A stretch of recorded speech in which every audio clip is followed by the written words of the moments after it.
తప్పు చేసేటప్పుడు దేవుడు గుర్తురాడు, కానీ మానవుడు చేసిన తప్పుకు దేవుడు ఒక శిక్ష అంటూ వేస్తాడు. అప్పుడు దేవుడు గుర్తొచ్చి మరలా ఆ మానవుడు ఏం చేస్తాడంటే తాను చేసిన తప్పును మర్చిపోయి దేవుడినే తప్పుడోని చేసి మాట్లాడటం ప్రారంభిస్తాడు. మన ప్రార్థన ఫలించకపోతే దేవుడు చేతకానుడే మన దృష్టిలో. మన ప్రార్థన చేస్తే కార్యం జరగకపోతే దేవుడు చేతకానుడే మన దృష్టిలో. ఈరోజు మన కుటుంబ జీవితంలో కూడానండి, మనం ఎన్నో సందర్భాల్లో దేవుడు గుర్తు రాకుండా మనం చేసేటువంటి పనుల్లో ఈ చిన్న పనికి దేవుడు ఎందుకులే, ఆ పనికి దేవుడు ఎందుకులే అని చెప్పి మనం ముందడుగు వేస్తాం.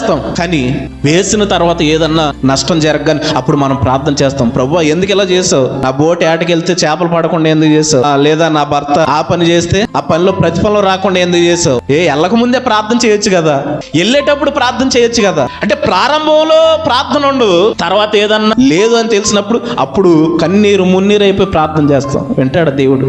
దేవుడు వినే సమయంలో నువ్వు ప్రార్థన చేయకుండా నీవు చేసినటువంటి ఆ యొక్క పనిని బట్టి దేవుడు నీ పట్ల ఒక నిర్ణయం తీసుకున్న తర్వాత నువ్వు ప్రార్థన చేస్తే ఏం ప్రయోజనం ఉంటుంది?